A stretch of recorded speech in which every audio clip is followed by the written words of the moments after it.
Hey, what's up, fam? Welcome back to the channel. Welcome back to another live.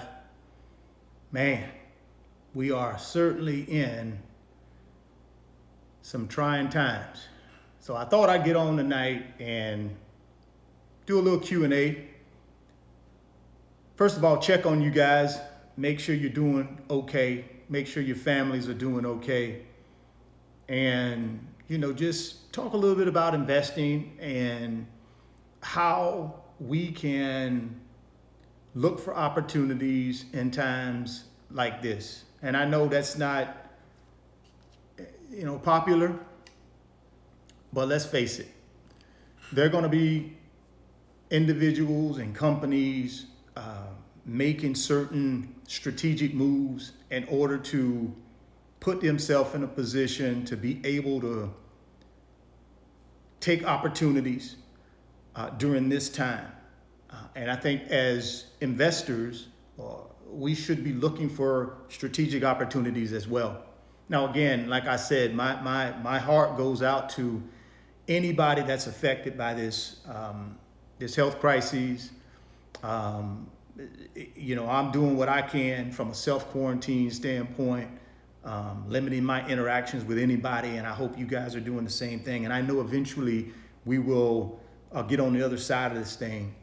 But tonight I just want to focus on talking about investing, maybe take some questions about the stimulus package that recently was passed by Congress and signed by the president, and talk about some of the programs that can help small business owners, sole proprietors, independent contractors, self-employed people. And then again, talk a little bit about how we can position ourselves to potentially look for some opportunities to increase our net worth, increase our liquidity, and increase our cash flow. Looks like we got quite a few people starting to join the live stream. So I want to say thank you very much. I appreciate you guys taking a few minutes out of your precious Sunday evening to spend about an hour with me.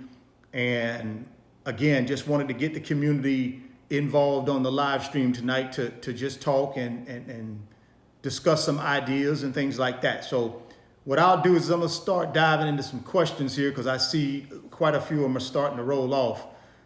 Let me start with, what is the minimum amount I can start with to invest, and who can I go through? Can I do it online myself? Absolutely. You can certainly go online yourself and open up a discount brokerage account and do your own trading if that's what you want to do. You certainly also have the option of looking for a licensed investment advisor who can actually help you open up that brokerage account and help you decide what the best investment is out there for you based on your situation. So yeah, I think there's opportunity to do that. You certainly have the ability to do that. Like I said, yourself doing it on your own or with a licensed investment advisor. Let's see here. Jazz Financial, another network. Okay. Are HELOCs on investment property a good idea? Well, I know for me, in my personal opinion, HELOCs are a great idea if used properly. I use HELOCs all the time on all of my properties. But I do that as sort of a cash reserve or a safety net for me. I also utilize it to invest in other properties and other investments that create money. So I use them properly. I don't spend that money on buying depreciating assets or anything like that. I always use those lines to facilitate creating more wealth for myself. But I think they're a good idea if you use them properly. Let's see here. Do you think it's a good idea for me to park $5,000 inside an S&P 500 right now? Well, again, guys, your investment strategy goes back to you. We all should have an investment strategy. We should know what our end game is. So if I got $5,000, I should already know how I need to invest that $5,000 because I've sat down, I put a plan together, and I know what my end game is. So anytime I get cash, I should already know where it should be deployed if I have a plan in place and I know what my end game is. So I would tell you that's up to you. If you got $5,000, I would sit down and think about my future and think about where I want to be in 5 years, 10 years, 15 years, and how can I utilize that $5,000 today to get me where I want to be, like I said, in 5, 10, 15 years. That's what I would do if I were you. I'd sit down and have that conversation with myself. And then once you know where you want to be, then I think you'll have a good idea where you should deploy the $5,000. Let's see here. What do we got? Okay, what came, okay, I missed that one. Let's see here. Does the fact that Warren Buffett sold back airline stock mean anything to you? No, it doesn't mean anything to me because Warren Buffett is the best at what he does. I mean, he doesn't make a move like that unless it's such a strategic move. But I can't buy into, I can't not buy into, but I can't try and figure out what's going on with Warren Buffett's head. Only thing I can do is know what my investment strategy is and do my own research and stick to my strategy, stick to my plan. Warren Buffett is in a whole different stratosphere, and I don't try and make moves based on what he does. Obviously, I respect him, and he's a seasoned professional at what he does, and he's a billionaire. But I still got to keep focused on what my plan is. And I got to make moves based on what my long-term objective is of my financial plan. So again, respect him tremendously, but I don't make moves because Warren Buffett makes moves. Let's see what we got. Your potential gains should outweigh your potential losses. Let's see here. Hello, Richard. I am looking to take advantage of these times. I'm looking to change my financial plan. How can I get some of your personal plan? Well, my personal plan, I can tell you right now, I'm not, you guys, if you follow the channel for a while, you kind of know what I do. I take money and I put it in assets that are going to make me more money. And I do that in several different ways. I do it through real estate. I do it through stock market investing. And I do it through what I call additional streams of income, like online luxury watch sales, eBay stores. I also do it through my company called Financial Consulting LLC, through my financial mentoring and coaching company. So that's my plan, guys. It's pretty simple. I earn and I take the money that I earn and I invest it in assets that are going to make me more money. That's it. That simple, that plain. Now, what is my end result? My end result is more time, more freedom, and more choices in my life. Money is nothing but a tool to get me those three things. That's it. I don't give money any other power over me than that. All it is a tool for me to create those three things in my life. As long as I can do that, that's my end game. So I'm going to take money, I'm going to invest it to create more money to get to my end game. More time, more freedom, more choices. Let's see what else we got here. Hello, 2 questions. Do you look at the latest news or follow news on companies before you invest in them, or do you just look at trends? Also, what apps and websites do you use? Well, as it relates to the stock market, what I try and do when I'm picking individual equities, I do my research. So yes, I will find out what's going on out in the market via TV information. I also go out online. I also go to the company's website and I look at their investor relations section of their website, where it will talk about what their current plans are. It talks about what their future plans are. And I also look at their financial statements. I look at their I look at their income statements, I look at their balance sheet, and I try and figure out for myself, how do I connect these dots? Do I believe this company is going to do what they say they're going to do based on the information that I've gathered? Now, I also look for blue chip companies that have a proven track record. I don't invest in companies that are unknowns. I don't do that. I look for companies that I know they're going to be here tomorrow. So the best of the best. And I also look for a high paying dividend. So if they got a good track record, they got proven financial performance, they got a clean balance sheet, I think they're positioned well for the future, they got a good dividend, then 9 out of 10 times I will buy stock of that company and put it in my portfolio. When invested in stocks, I go into the market I know. Hey, I agree with that 100%, Josh. That's another thing. I invest in what I know, which is predominantly financial stocks, like banks. But I have been venturing out a little bit lately, outside of my comfort zone, which is financial stocks. And I'm looking at other sectors now because of the rapid decline in the stock market, in our financial markets.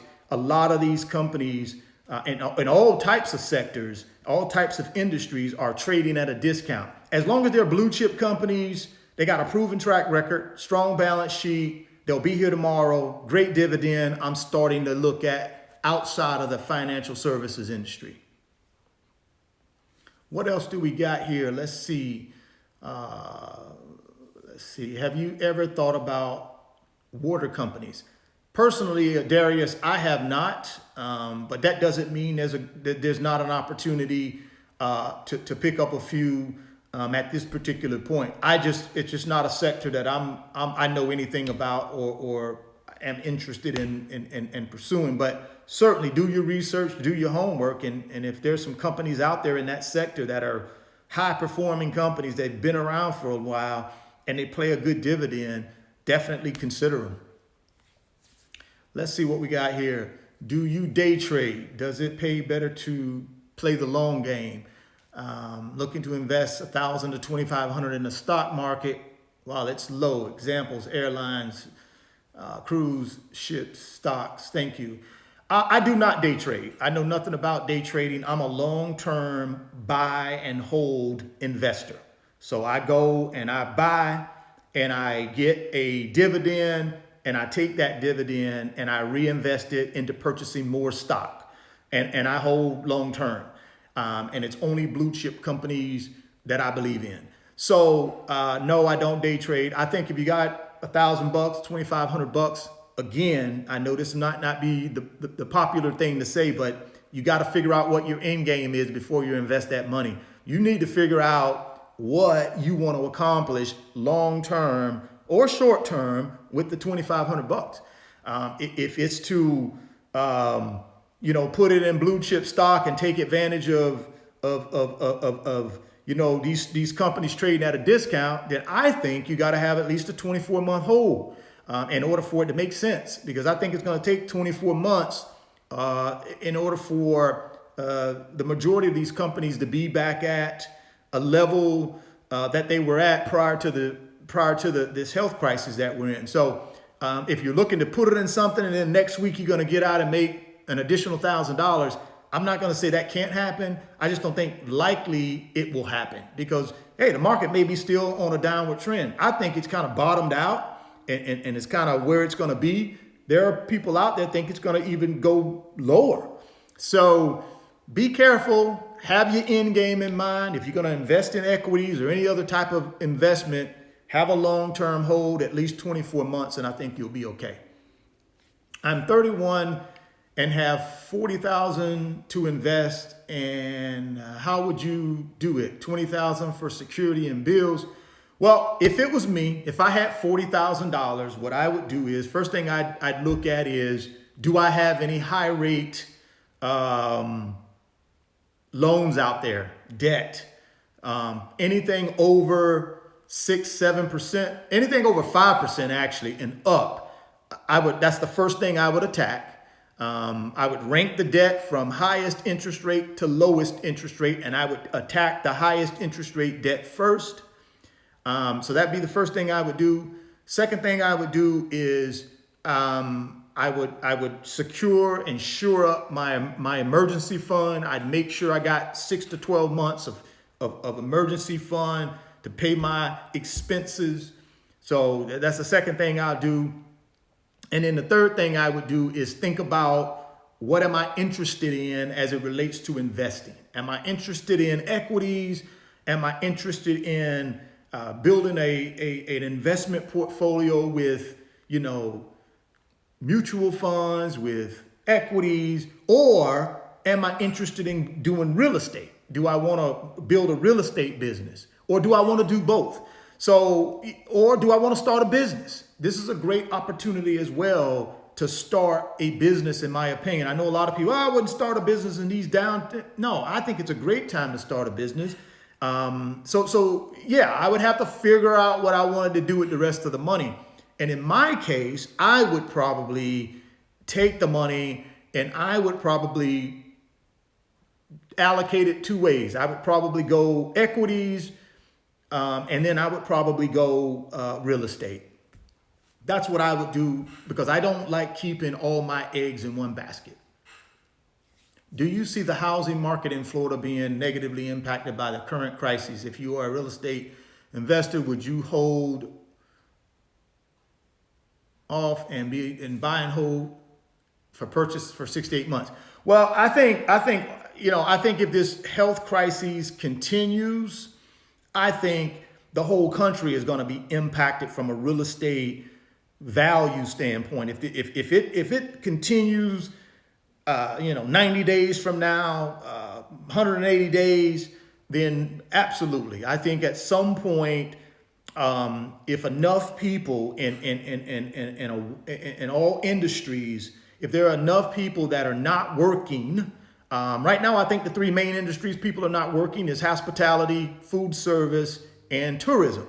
I think those are your three biggest impacted industries. But I think if this thing spreads itself and it starts hitting other industries and people can't pay their mortgage, then yeah, I think you're going to see the foreclosure number go up, and then obviously delinquencies and things like that, and that's going to create a real estate problem in our country. I hope that doesn't happen, but I think if we don't get this health crisis under control, that could happen. Now, if that happens, what do I think real estate will do? Yeah, I think real estate is going to dip probably 15, 20% in value over the next 6 months if we don't get this thing figured out, or maybe even worse. So at that point, yeah, I mean, if you got some cash and you know what you're doing, that'll be a great opportunity to start looking to pick up some strategic properties. And again, what you got to remember, in my opinion, is you buy location first. That's the number one thing, in my opinion, in real estate, is location and cash flow. Those are the two things you got to look for when you're buying real estate, if you're going to do it right, in my opinion. So yeah, I think there's going to be some opportunity for folks to pick up real estate all across the country if this pandemic continues and more people in other industries start losing their jobs. Then yes, I think there will be a downturn in the real estate economy as well. What's a good business to start today? Well, that's a great question. I think the first thing you got to ask yourself if you want to start a business is, what problem am I going to solve? What problem can I solve for people or other businesses? And if you can figure that out, then the next question you got to say is okay, where do I find these consumers or businesses to solve that problem? Where do I find them at? And if you can answer those two questions, then I think there's opportunity to start businesses in any sector. I don't think there's a premium sector. I think there's it's always an opportunity to start a business if you can solve those two questions or answer those two questions. Let's see here. Have you read the book Rich Dad, Poor Dad? And if so, did you get it from, what did you get from the book? I read Rich Dad, Poor Dad many years ago, back in the 90s, probably in the mid 90s. And the thing that I got from Rich Dad, Poor Dad above everything is leverage.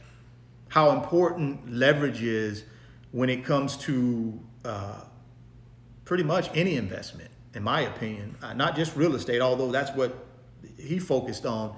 I think leverage, how to properly leverage yourself, how to properly leverage bank loans, how to properly leverage other people's money, how to properly leverage your own money. I think leverage was what I got out of that book, how to properly leverage the things around me that I have access to. Was the biggest thing I got from Rich Dad, Poor Dad. How do you feel the market will be this week? Again, I think the market has already built in the first 3 weeks of rapid decline in the market. I think the market built in worst case scenario for the health crisis. Now, that doesn't mean it won't continue to go down. I just think right now, I think unless something new happens, I think it'll kind of continue doing what it's been doing over the last week. I don't think it'll have a drastic jump, but I don't think it'll have a drastic fall. Now, if the jobs, the unemployment rate comes out and it's 15-20%, then I think you will see it drop again, because that's not good news. Anytime you get bad news like that, the stock market is going to drop. So I think if the unemployment rate comes out in that 15-20% range, I think we'll see a big sell-off again, and that'll drive the market down, in my opinion. Rich, would you invest in online business that was timed great? You're a former athlete, and would you see the opportunity very quickly? It's online businesses based to. I think online businesses are great. I think you got to know what you're doing, because I think right now you have the online space. There is a lot of businesses out there competing for the same customer. Like I said, though, if you got a product or service, whether it's online or in brick and mortar, obviously not brick and mortar right now because of the health crisis, and people can't come outside and go to retail or service oriented places for the most part.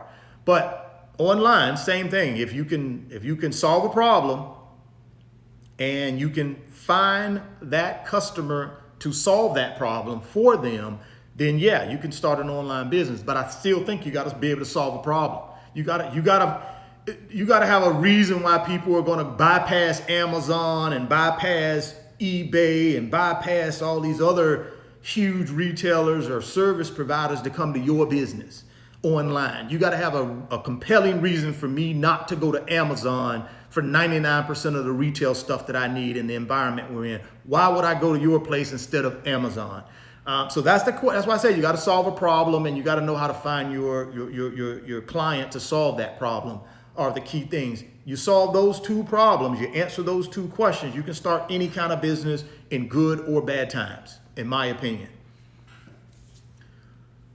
Let's see here. What is the best investment you ever made with $100?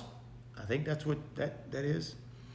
I can tell you the best investment that I've made with, I would say $3,500 was real estate. I bought my first house, and it cost me $3,500 to get into that house. And I turned that $3,500 into about $350,000 through real estate profits.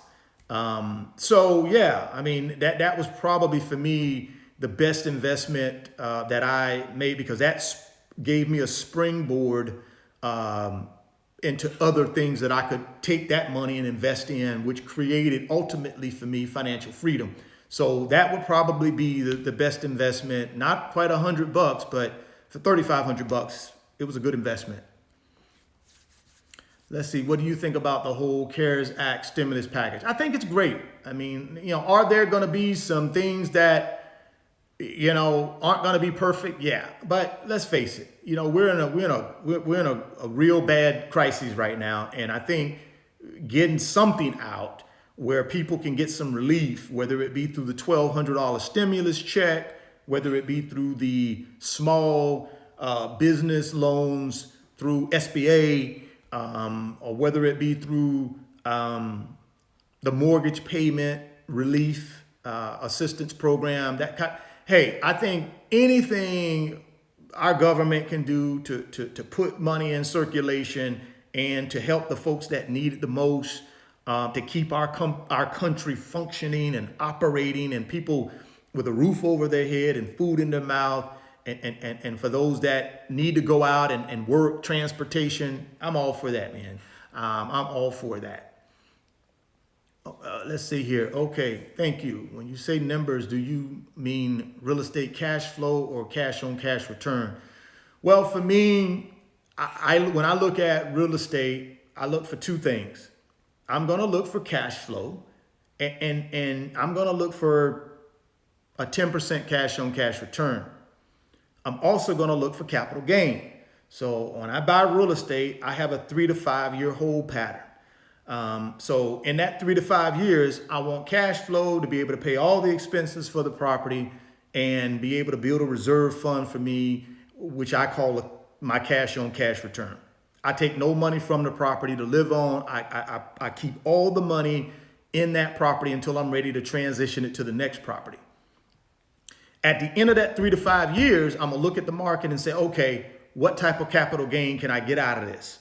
And, normally I shoot for a minimum of 25% on up. So in 3 years, if I can get that 25%, I'm probably going to sell. In 3 years, if I don't have it, that 25%, I'll probably hold it another couple of years if I think the market can support that. And then I'll get the 25% in a couple of years. So those are the two things I look for. I don't make it complicated. I don't look for all these algorithms and all these charts, and I don't do all of that. I just keep it simple. If I put 40 grand in the property, then I want a cash on cash return of 10% on that 40 grand. So if I can net me 4 grand a year after all the expenses are paid, and I can do that for 3 to 5 years, I'm good with that 10%. I don't worry about all the depreciation and all that stuff. I don't get in all that. It's just too complicated. For me, real estate is only worth one thing: to build net worth, liquidity, and cash flow. That's all I do with real estate. I don't use it for a retirement planning long term. I don't want to pay the mortgages off and I don't use it for that. A lot of people do. I don't use it for that. I use it for one purpose only: to get a windfall, so I can take that windfall and invest it elsewhere in other things that can create me cash. Because again, I don't want to have all my eggs in one basket. I don't want all my money tied up in an investment account, and that's the only place I got money. I don't want it only just tied up in real estate. I want it to be all over the place, so that if one of those streams goes down, I got 3 or 4 or 5 more streams that are still producing money for me. So that's kind of how I look at real estate, and what I look for when I'm trying to evaluate whether it's a property that I want to purchase or not. Hey, Richard, I bought a home last year, cash, for investment in Florida. Should I sell now or keep it? Back to what I said earlier, guys. It depends on what your, game plan is. What do you want to do with real estate, or what do you want to do with that property long term? I mean, do you want to create cash flow for yourself down the road? That's up to you. Personally, in the situation we're in right now, could you get maximum value for that property right now? I don't know. I mean, we're in the midst of a financial and health crisis. I don't know if you can get the maximum amount of return, but you have to make that decision. You know what your financial condition is and what your end game is. So you got to make that move. Me personally, if I had, I got properties right now, I wouldn't sell them. I'm gonna hold on to them and keep tenants in them. But if I'm down to my last penny and I got no other choice, then yeah, I got to do what I got to do. But again, you got to make that decision. Richard, I would love to see you do more videos on taking us through looking at properties and your thought process of your decisions. You know, guys, I'm going to try to do more of that, but you got to understand, I'm just not a real estate investor. I mean, that ain't all I do. Real estate investing is a small part of what I do. So, you know, I don't want to waste someone's time taking them through all of these properties when I know that's not my strategy. My strategy right now with real estate is to find multifamily. You know, my strategy now is to, okay, I've done the single family thing. It did extremely well for me. And the reason I did single family at that time in the past is because I didn't have much time. I was working a full-time job. It was very stressful. It was very demanding. And I didn't have time to be dealing with multiple tenants. I only had time to buy single families where I could deal with one tenant at a time. I didn't have 15 of them. I wouldn't have been able to pull it off. Now that I got more free time and I got the ability to deal with tenants, now I'm ready to move up to multifamily with 8 units and higher. So that's what I'm on the hunt for now. So as I find those properties, I will share those with you guys here on the YouTube channel. But I'm not going to do a whole bunch of property searches for unless it's 8 units or better. Once I run into those, I will certainly take you guys along with me on those down that road. Any downsides of having tenants in the house? Do you you said you hold 3 to 4 years on real estate investments. However, a lot can happen. Well, I can only give you guys what my experience is with tenants. I can't speak for every real estate investor out there. So I bought a bunch of properties in 2008 and 2009 and 2010 when we had the last recession.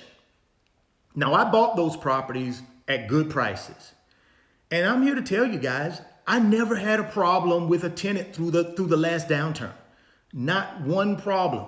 Because the properties I bought in the right locations where people were still employed or had access to cash. And I priced the rent where market said it should have been priced. And I took care of the tenant. So, and a big thing that I did is I screened all my tenants. You know, just because, and I didn't put an ad in on Craigslist, and I'm not saying anything's wrong with that, guys. I'm not knocking Craigslist or people I'm not knocking that. I'm just telling you that wasn't what I did. What I did was I used a professional real estate agent to market my properties when I needed a tenant. And I told that real estate agent, look, I want these tenants pre-screened. I want credit checks pulled. I want income verification. I want background checks done. So therefore, when I did finally have a tenant sign a lease, I knew who that tenant was. I know what their financial condition was. I knew if they had a job and how long they've been on that job. I know if they've screwed their credit up and they've skipped town on other landlords. I knew all of that stuff because I did an extensive background check and I vetted my tenants. So that helped me with not having a lot of tenant turnover because I did that in the beginning. And I bought properties in areas that had, rent that people, they didn't move to that area unless they had jobs, unless they had savings, unless they had income to be able to pay the rent. So those types of things I did in order to insulate myself from having a lot of tenant turnover and problems with tenants.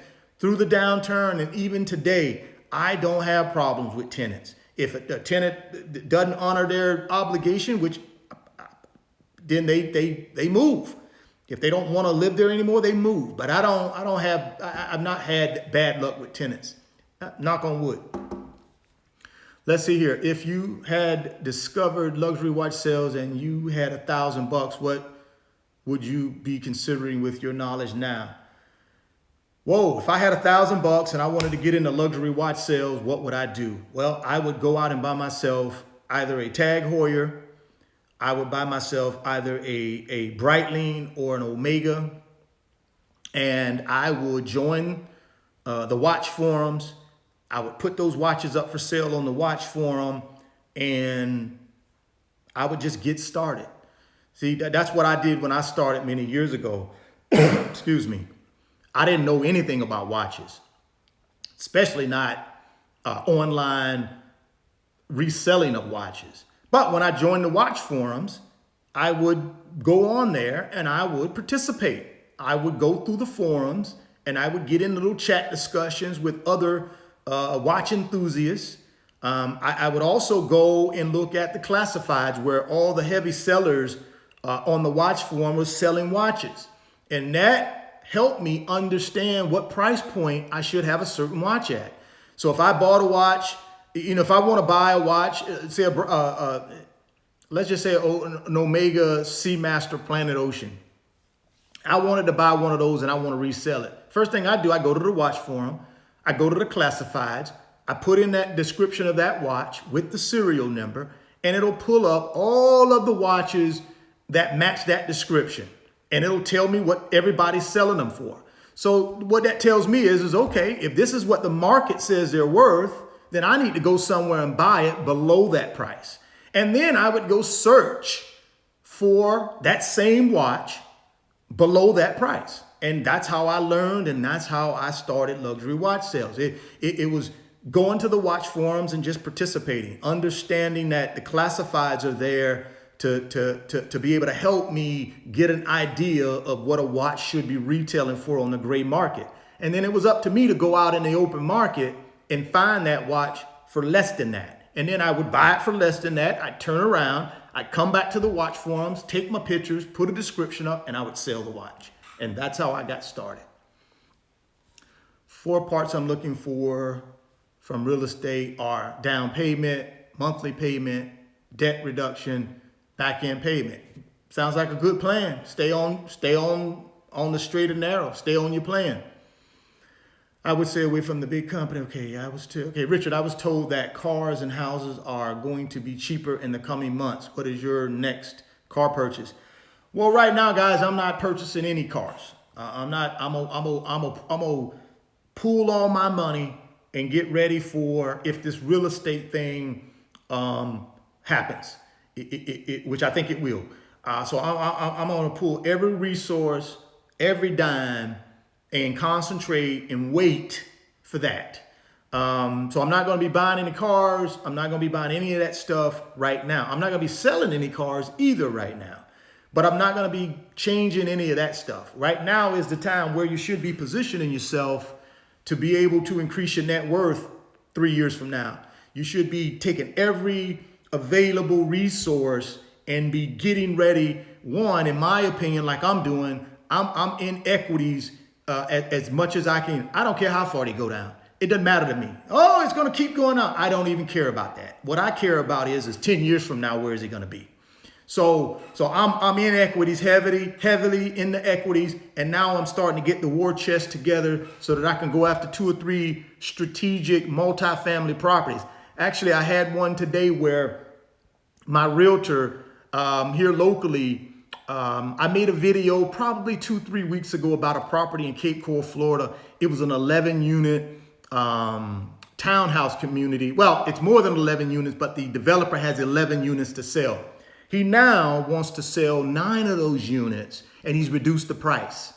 So I'm waiting though. I'm not gonna strike right now. I'm gonna wait and see what's gonna happen over the next several weeks. But those are the type of investments I'm pooling my money. I'm getting all my resources together to be able to go after, because I know if I can buy those properties, 20-30% below market value now just say in 5 years, wow, what a nice return on my investment that I'm gonna get. So that's what I'm doing. I'm not buying any cars. I'm not buying any watches. I'm not doing anything extravagant. All I'm doing is pooling money, focusing in on my next investment so that I can get some of this opportunity that's happening right now. Let's see what we got. How would the stimulus bill affect the real estate investors owning multiple properties with tenants? Would the price of rent go up in the next couple of months? It depends. It depends on how many people lose their jobs and how many industries that's spread over. Like I said earlier, this is my opinion. I think right now you got hospitality, food service, and hospitality, food service, and tourism. I think those are the ones that are heavily affected right now. If that starts to spread to other industries and this thing, 6 months from now, we're still in this quarantine phase, then yeah, man, all bets are off. Anything can happen with real estate. And at that point, what do? If you got a 100-unit apartment complex and, 50 of your tenants don't have a job, yeah, that's why you got to save your money. You got to have a war chest in times like these. That's why I'm a big hold on to your cash. Have a reserve. Don't take money out of the property unnecessarily. Save that money. Build a war chest, because what is that guy going to do with that 100-unit apartment complex if 50 of his tenants can't pay? If he don't have a war chest, if he don't have a reserve set up, the likelihood of him losing that property drastically increases. So you just got to be careful. If you're going to do real estate, you better build a war chest up. You better build reserves up so that when you do hit uncertain times like now, you can at least figure out a way to keep the property going and not lose it because you don't have any cash to put in yourself. So because no bank is going to give it to you. I can tell you that right now. Your lender is not going to give it to you.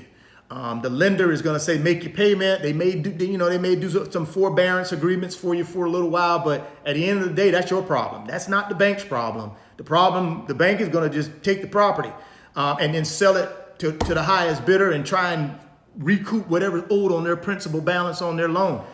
They're not going to be much help to you. So if you're going to get in real estate, learn how to save some of the money and build you a war chest, so when you do hit adversity, you got something to lean on to get yourself through it and you don't lose your properties.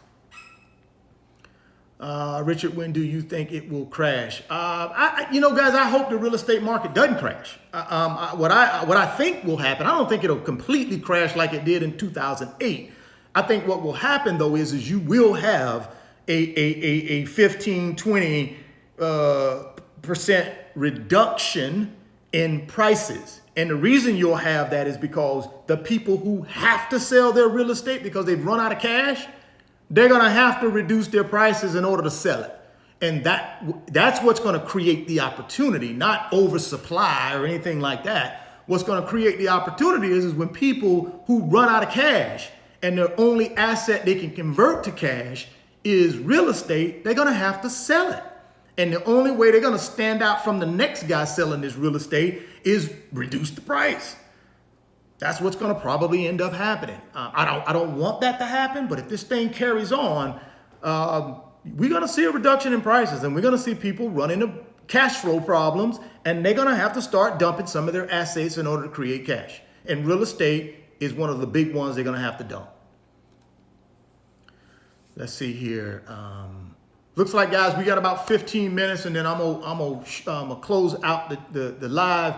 Sir, what do you think about investing in American Airlines? I'm thinking about putting my $1,200 towards stock. It's under $9 a share. Thoughts? Well, American Airlines has been around for a long time. They've weathered a lot of storms. Will they weather this storm? I don't know. I don't know enough about the airline industry. I know American Airlines is a big player and they've been around for a while. But it depends. It depends on how long, this crisis lasts.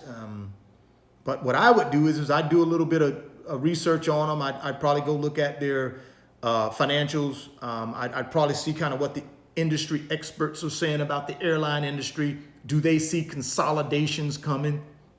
I mean, if they're trading at $9 a share, I'd go back and look at and see what they were trading prior to the downturn.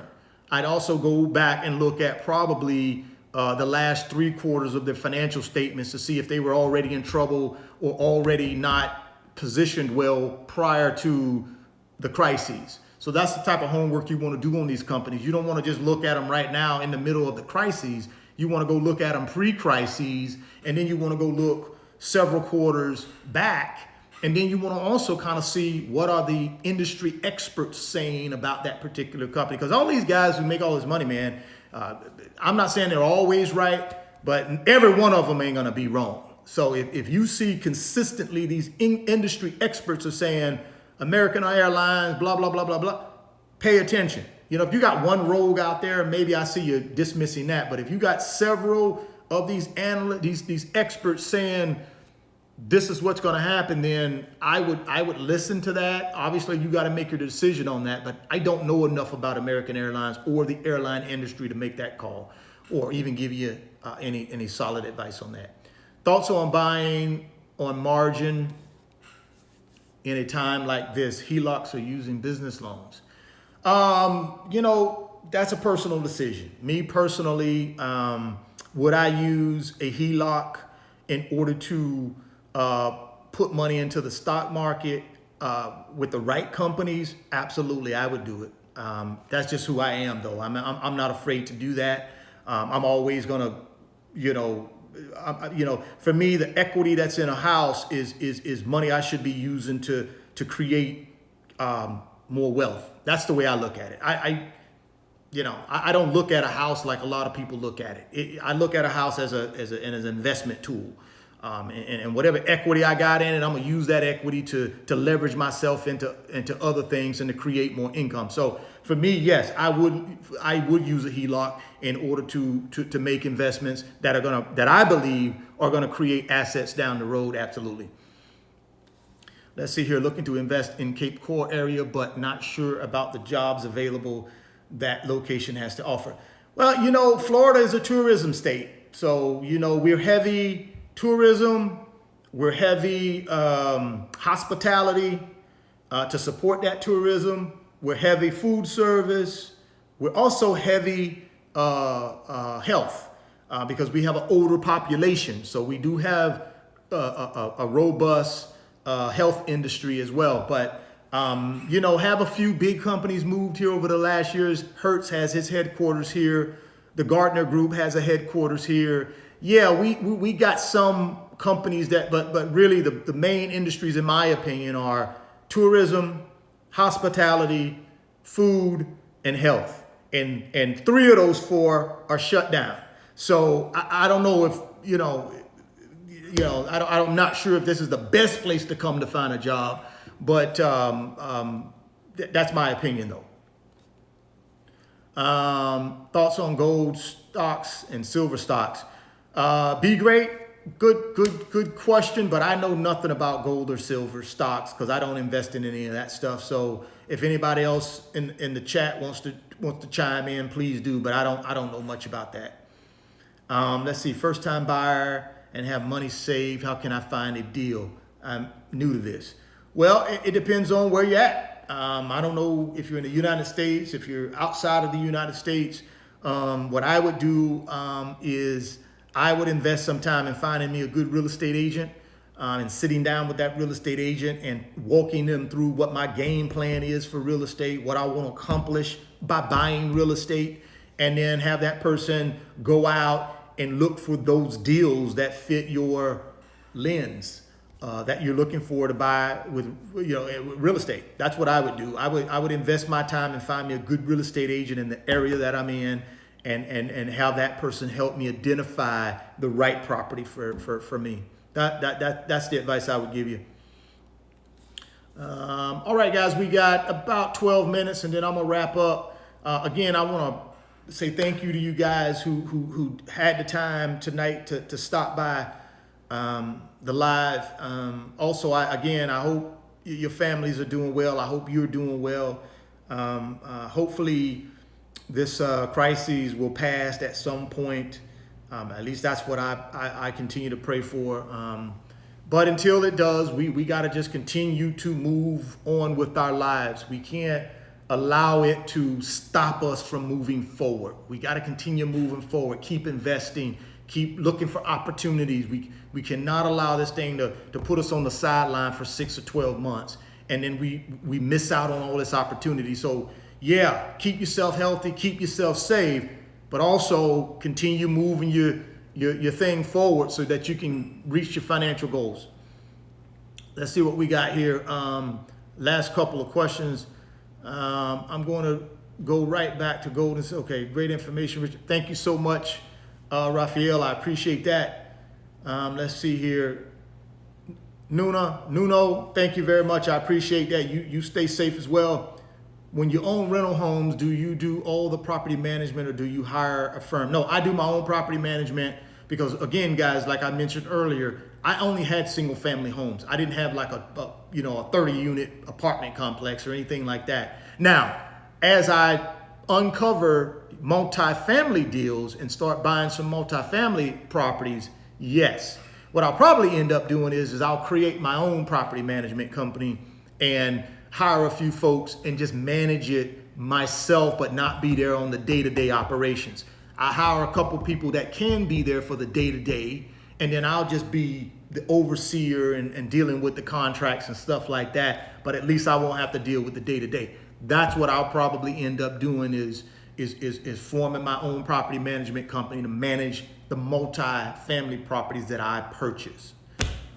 It's just much easier for me that way. I don't know. Property management companies serve a tremendous purpose, but I just don't see the point in hiring somebody to do something that I can form a company and do myself. Let's see here. By the actual, okay. Let's see here. Well, all right, guys, I think I'm gonna just go ahead and cut this thing short. Looks like we've died down somewhat. So again, thank you guys for stopping by.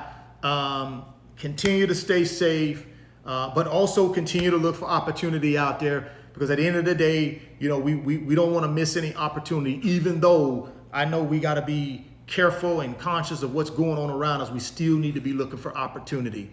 And thoughts become things. If you can see it in your mind, you can hold it in your hands. You guys always chase your greatness and never stop believing in yourself. And I'm going to catch you guys on the next live stream. Peace.